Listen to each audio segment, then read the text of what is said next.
রকমের ঝড় তুফান আসুক, অস্থির হওয়া যাবে না, অধৈর্য হওয়া যাবে না। করণীয় কি?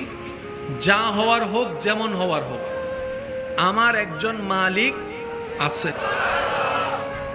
আমাদের একজন মালিক, তিনি সবকিছু দেখেন, তিনি সবকিছু শুনেন, এমন একজন মালিক আমার সাথে এখন যা হচ্ছে সব ওনার নজরে আছে। আর উনি চাইলে সেকেন্ডে রাত দিন হয়ে যায়, দিন রাতে রূপান্তর হয়, যিনি কোন বললেই ফায়াকুন হয়ে যায়, এমন একজন মালিক আমাদের।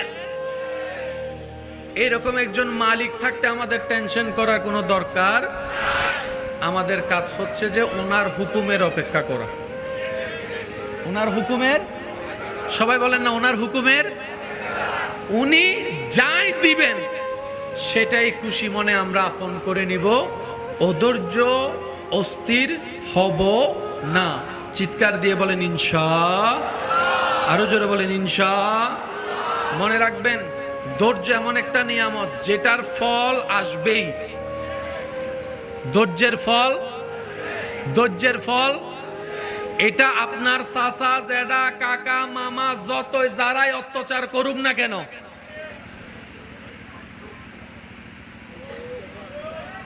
কথা বলেন না, শুধু তাকায় থাকবেন রবের রহমতের দিকে।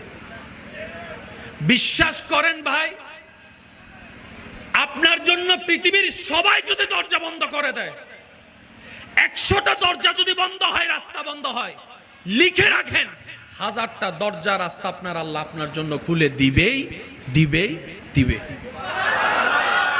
আমি আপনার এলাকা সম্পর্কে তেমন ভালো জানি না, সবাইকে আমি চিনি না, তবে আমি বলছি আপনারা একটু মিলাই দেখেন, এই এলাকায় এমনও কিছু বর্তমানে দনওয়ালা মানুষ আছে যারা একসময় বাতের বাতও পায়নি। নাই মনে হয় নাই। এই এলাকায় এমনও কিছু মানুষ আছে যাদের আন্ডারে শত শত মানুষ চাকরি করে, কিন্তু এক সময় উনি নিজে চাকরি করছে 20 টাকা, 30 টাকা, 40 টাকার বেতনে। আর একটু আওয়াজ দিয়ে বলেন আছে, আরো জোরে বলেন আছে। এই এলাকায় এমনও অনেক মানুষ আছে যারা টাকায় অনেকে পড়ালেখা করে, কিন্তু সে নিজে জীবনে পড়ালেখা করার তেমন কোনো সুযোগ আছে না। আল্লাহ কাউকে মাহরুম করে না, সবাইকে দেয়, কিন্তু দেওয়ার একটা সময়, ওই সময় যেটা সেটা আসা পর্যন্ত অপেক্ষা করার নাম হচ্ছে ধৈর্য। এবার কোরআন কি বলছেন দেখেন, ইন্নাল্লাহা মাআস সাবিরিন। বান্দা জেনে রেখো, মনে রেখো, আমি সবরকারীর সাথেই আছি। সুবহানাল্লাহ একটু বলি, যদি শব্দের গভীরতার সৌন্দর্য একটু খেয়াল করি, রব বলে যে ধৈর্য যেই ধরুক আমি তার সাথে আছি।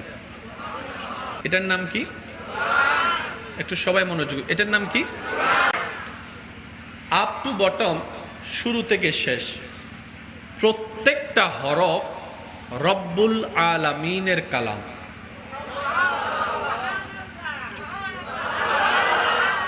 যুবকরা এমন ভাবে সুবহানাল্লাহর আওয়াজ বলেন যেন মুরব্বীদের কষ্ট করে আর আওয়াজ করতে না হয়। যুবকদের আওয়াজ একবার বলেন তো দেখি সুবহানাল্লাহ।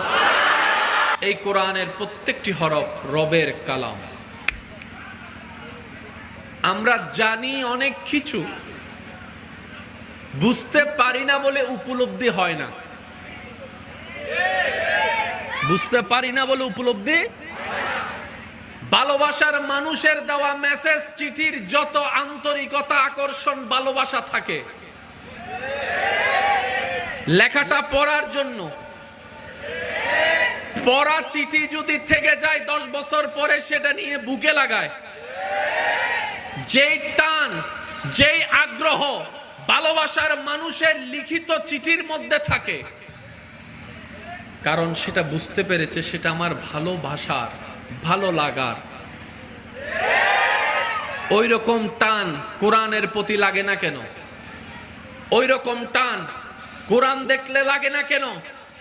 ওই রকম অনুভূতি কোরআনের আয়াত দেখলে অন্তর কম্পন হয় না কেন?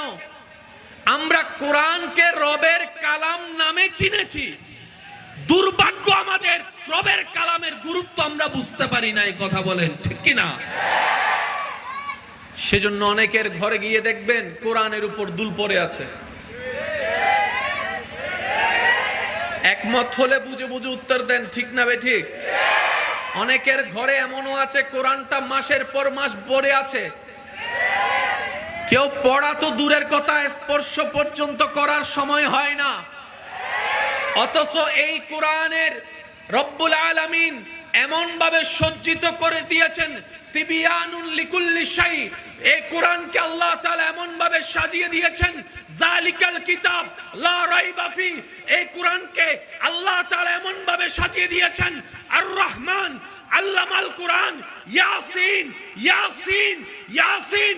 রব বলে কোরআনকে যদি ধরে রাখতে পারো, নবীর প্রেমকে সাথে নিয়ে আমি আল্লাহ কোরআনকে সাজিয়ে দিয়েছি এমন সুসজ্জিত ভাবে, পৃথিবীর সবাই সব প্রশ্নের মধ্যে গিয়ে আটকাই গেল, কোরআন যারা বহন করবে তারা কখনো আটকাই থাকবে না। চিৎকার দিয়ে বলেন সুবহানাল্লাহ।